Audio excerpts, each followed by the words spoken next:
श्री गणेशाय नमः। श्री गणेशाय नमः। बोलो श्री सीताराम जी की जय। बोलो श्री शिव पार्वती जी की जय। बोलो राधा कृष्ण की जय। बोलो हनुमान जी की जय। आज मैं महाभागवत का 10वां अध्याय प्रारंभ कर रही हूँ। मेरा आपसे नम्र निवेदन है, कृपया इसको ध्यान पूर्वक सुनें। अगर इसमें कोई त्रुटि हो तो मुझे क्षमा करें। अगर आपको मेरा चैनल अच्छा लगे तो प्लीज़ लाइक एंड सब्सक्राइब करें। श्री गणेशाय नमः। 10वां अध्याय प्रारंभ।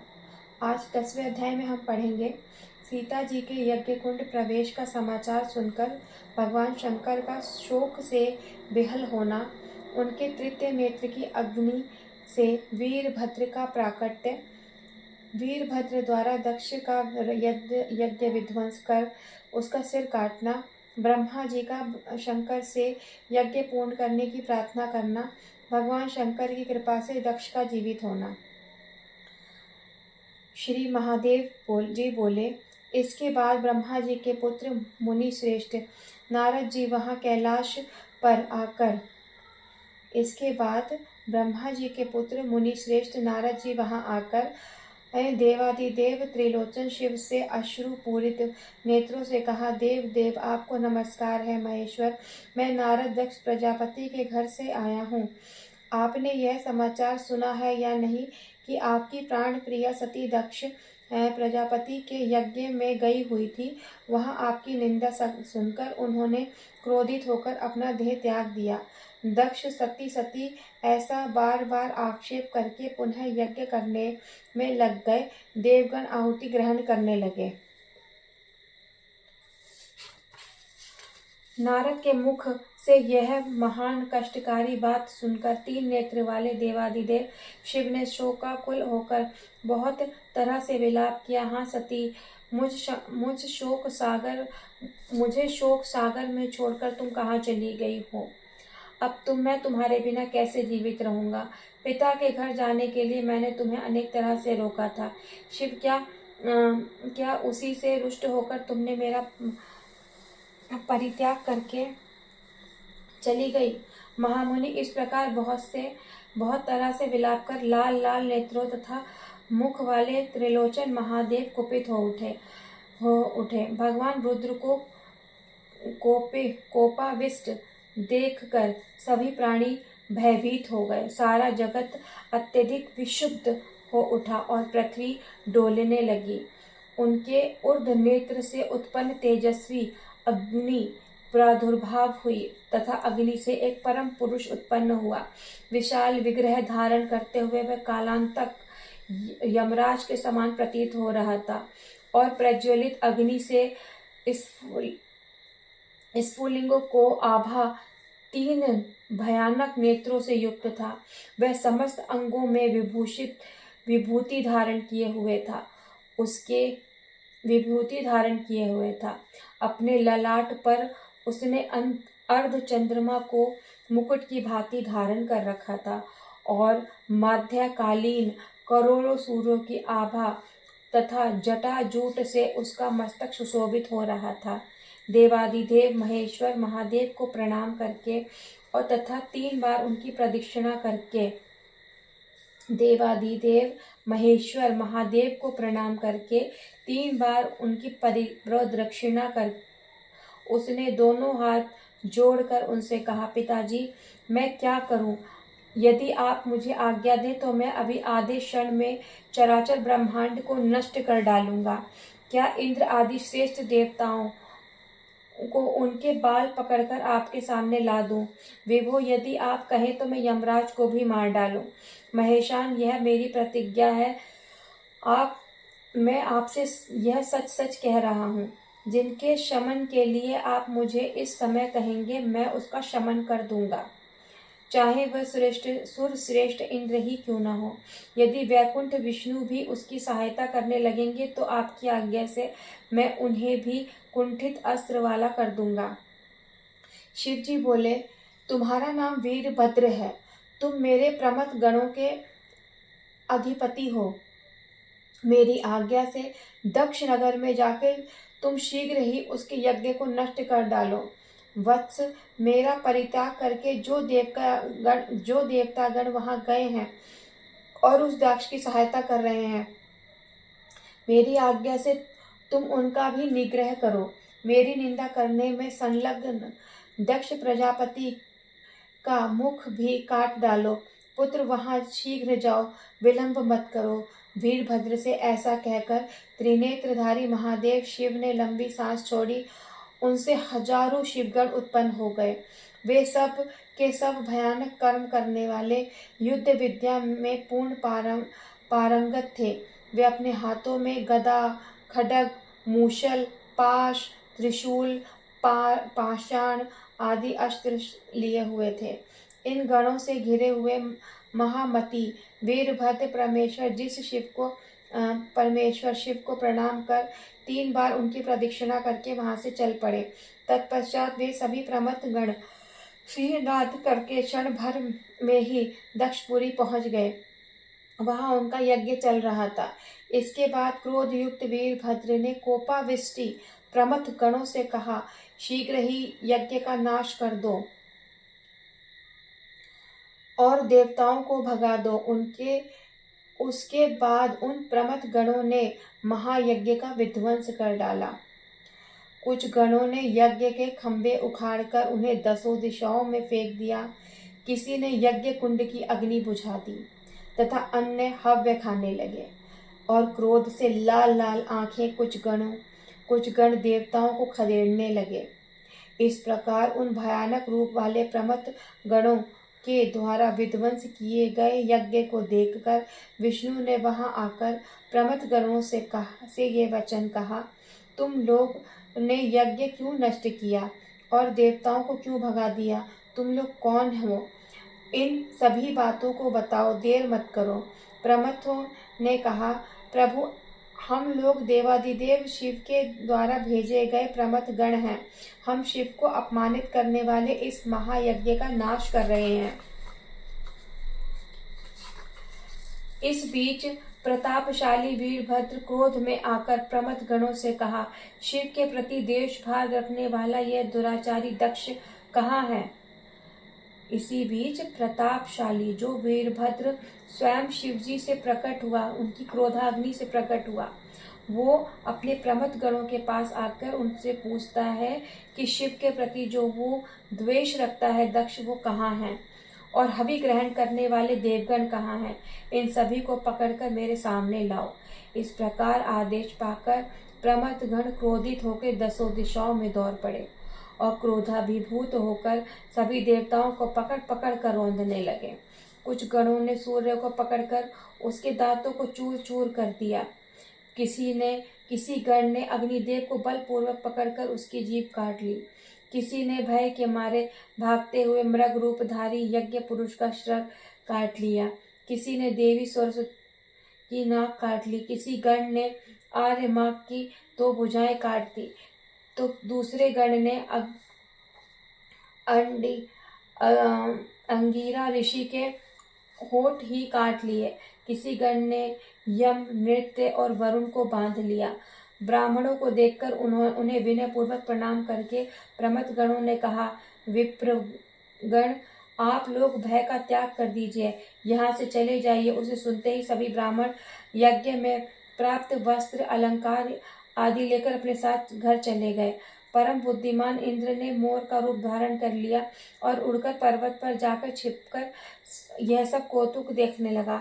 इस प्रकार प्रमथ गणों द्वारा भगा दिए गए श्रेष्ठ देवता भी नारायण विष्णु मौन होकर मन ही मन सोचने लगे, यह मूर्ख बुद्धि दक्ष शिव से विद्वेष करते हुए यज्ञ कर रहा है। तब यदि उसे वैसा फल नहीं मिलता तो वेद वचन ही निरर्थक हो जाते। शिव के प्रति दक्ष का द्वेष होने से निसंदेह मेरे प्रति भी उसका द्वेष भाव बना हुआ है क्योंकि मैं ही शिव हूँ और शिव ही विष्णु है। इस प्रकार हम दोनों में कोई भेद नहीं है। मैं दक्ष के द्वारा इस विष्णु रूप से विशेष रूप से प्रार्थित हुआ और महादेव रूप में निंदित भी मैं ही हुआ। इसका भी 2 प्रकार का भाव है। यह कर्म तथा मन से दो तरह का भाव रखता है, अतः मैं भी वही करूंगा। अब मैं विष्णु रूप से रक्षक और शिव रूप से संहार बनूंगा। इस प्रकार स्नेह मिश्रित युद्ध करके फिर उसमें पराजित होकर स्वयं रुद्र रूप से उस दक्ष का दमन भी करूंगा, इसमें संदेह नहीं है। इसके बाद मैं देवताओं को साथ लेकर यज्ञ पूर्ण करूंगा। यही विष्णु की आराधना का फल कहा गया है। इस प्रकार मन से निश्चय कर शंख चक्र तथा गदा धारण करने वाले भगवान विष्णु ने प्रमथ गणों को रोक दिया और वे सिंहनाद करने लगे। इसके बाद वीरभद्र ने क्रोधित होकर सनातन विष्णु से कहा, हाँ विष्णु, आप ही यज्ञाधिपति हैं, ऐसे श्रुतियां कहती हैं। इस महायज्ञ में शिव की निंदा करने वाला वह दुराचारी दक्ष कहाँ है? उसे आप स्वयं यहाँ लाकर मेरे हवाले कर दीजिए, नहीं तो आप मेरे साथ युद्ध कीजिए। प्राय विशिष्ट शिव भक्तों में आप अग्रणी हैं, पर आप शिव के प्रति द्वेष रखने वाले के हित के लिए तत्पर भी दिखाई दे रहे हैं। तत्पश्चात विष्णु ने मुस्कुराकर कहा, मैं तुम्हारे साथ युद्ध करूंगा। मुझे युद्ध में पराजित कर दक्ष ले जाओ, मैं भी तुम्हारा पराक्रम देखता हूँ। मुझे युद्ध में पराजित कर दक्ष को ले जाओ, मैं भी तुम्हारा पराक्रम देखता हूँ। इतना कहकर विष्णु ने धनुष उठाया और चारों ओर बाणों का जाल फैला दिया। उन बाणों से क्षण भर में ही प्रमथगण के सभी अंग शत विशत हो गए। सैकड़ों गण रक्त का वमन करने लगे और हजारों बेहोश हो गए। उसके बाद उस वीरभद्र ने भी विष्णु के लक्ष्य करके गदा चलाई। उनके शरीर को स्पर्श करते ही उस गदा के सैकड़ों खंड हो गए। तब विष्णु भी रोष में आकर वीरभद्र पर की गई गदा वीरभद्र की ओर गदा चलाई। महामुने, वह गधा भी उसके पास आते के साथ उसी तरह 100 टुकड़े हो गई। तदंतर क्रोध में दीप्त नेत्रों वाले अंतात्मा विष्णु ने क्षण भर में ही लोहमयी दूसरी गदा उठा ली। तत्पश्चात खटवाण लेकर वीरभद्र ने गदाधर विष्णु को के बाहु दंड पर प्रहार करके उनकी गदा भूमि पर गिरा दी।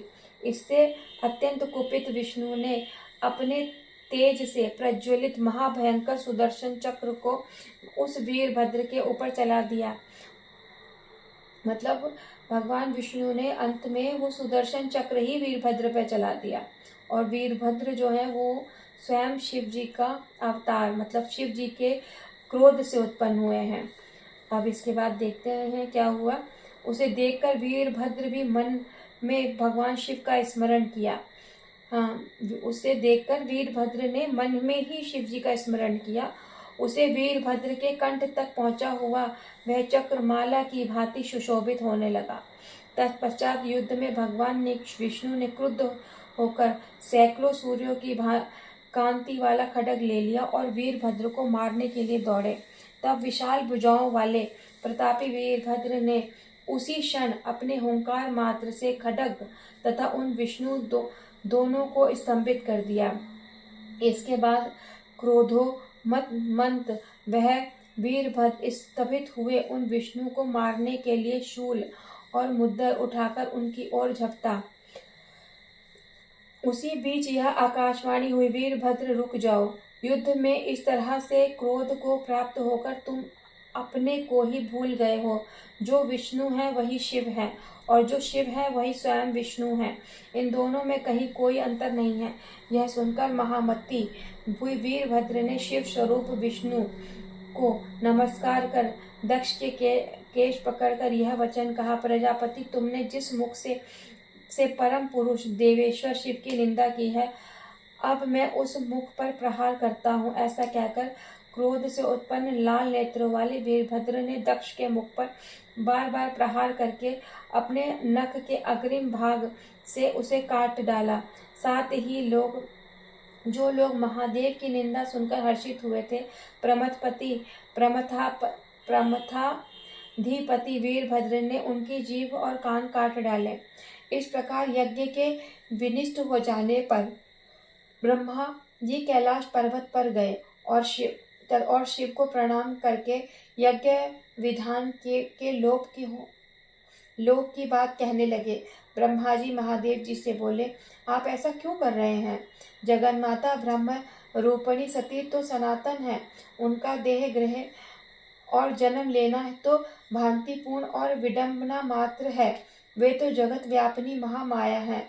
उन्होंने ही दक्ष को मोहित करने के लिए महायज्ञ के पास छाया सती को स्थापित कर दिया था।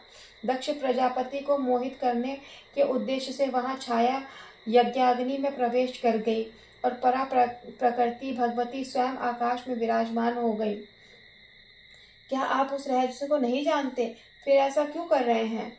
देवेश आइए और अपने शरणागतों पर कृपा कीजिए। अब आप विधि का संरक्षण करने वाले हैं, अतः विधि का लोप मत कीजिए। हम लोग के साथ वहां यज्ञ संपन्न करने के पश्चात परमशानी सती की विधिवत प्रार्थना करके आप पुनः अवश्य ही देखेंगे। हम लोगों के साथ वहां यज्ञ संपन्न करने के बाद परमेशानी सती की विधिवत प्रार्थना करके आप उन्हें पुनः ही अवश्य देखेंगे। महादेव आप दक्ष पर के घर चलिए। भगवान मुझ पर अनुग्रह कीजिए, आपको अन्यथा नहीं करना चाहिए। उनकी यह बात सुनकर शिव जी दक्ष प्रजापति के घर गए। वहां शिव को आया देखकर वीरभद्र ने उन्हें प्रणाम किया। इसके बाद भगवान शिव की प्रार्थना करके ब्रह्मा जी ने उन्हें पूर्व आदर पूर्वक कहा, महेशान अब आप आज्ञा दीजिए जिससे कि यज्ञ पुनः आरंभ हो सके। तब शिव जी ने उत्सुक वीरभद्र को आज्ञा दी, वीरभद्र क्रोध छोड़ो, यज्ञ की सारी व्यवस्थाएं फिर से कर दो। महादेव की आज्ञा प्राप्त कर वीरभद्र ने उसी क्षण पूर्व की भांति यज्ञ को व्यवस्थित कर दिया और सभी देवताओं को बंधन मुक्त कर दिया। उसके बाद ब्रह्मा जी ने देवाधिदेव त्रिलोचन शिव से फिर कहा, परमेश्वर आप दक्ष को जीवित करने के लिए आज्ञा प्रदान कीजिए। उन ब्रह्मा जी की बात सुनते ही भगवान शिव शंकर ने कहा, वीरभद्र महाभाव दक्ष को अवश्य ही जीवित कर दो। देवाधिदेव शंकर का यह वचन सुनकर बुद्धिमान उस वीरभद्र ने बकरे का सिर जोड़कर दक्ष प्रजापति को जीवित कर दिया। जो लोग ईश्वर की निंदा करते हैं वे निश्चय ही गूंगे पशु हैं।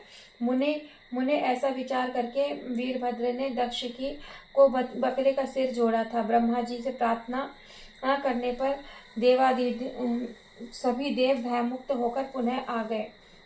दक्ष प्रजापति महेश्वर को आहुति देकर यज्ञ का समापन किया। उसके बाद ब्रह्मा तथा विष्णु ने दक्ष प्रजापति से कहा, उनके स्तुतियों द्वारा आदर पूर्वक शिव की आराधना कीजिए। बहुत दिनों तक देवेश्वर शिव की निंदा करके जो आपने पाप अर्जित किया है उससे मुक्ति की इच्छा रखते हुए आप सनातन भगवान की स्तुति कीजिए। ये भगवान शिव का स्वभाव से आशुतोष हैं और शिव नाम लेने से ही प्रसन्न हो जाते हैं। आपके प्रति इनका अप्रसन्नता तब नहीं रहेगी। उन दोनों की यह बात सुनकर दक्ष ने शाश्वत परमेश्वर महादेव को प्रणाम किया, उनका स्तवन करना प्रारंभ किया। दक्ष बोले, आपको तत्वतः न तो विष्णु न ब्रह्मा न मुख योगी जन ही जान पाते हैं, अतः मैं दुर्बुद्धि उस दुर्गम स्वरूप को जानने में कैसे समर्थ हूँ। आप ही सबके बुद्धि तत्व हैं, आपकी इच्छा के अधीन सभी लोग हैं। तब आपकी इच्छा के वशीभूत मेरे द्वारा निंदा करने से मेरा अपराध कैसे हुआ? आप शुद्ध परम परमात्मा तत्व हैं तथा ब्रह्मा आदि देवताओं द्वारा पूजित हैं। मैं आपके महान चरित्र और स्वरूप का वर्णन कैसे करूं? मैं आपकी शरण में आया दास जानकर आपका चरण युगल छोड़कर मेरे लिए दूसरा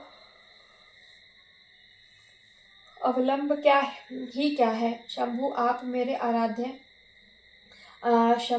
मेरे अपराध को क्षमा कीजिए और अपने कृपा गणों से पाप रूपी सागर से मेरा उद्धार कीजिए।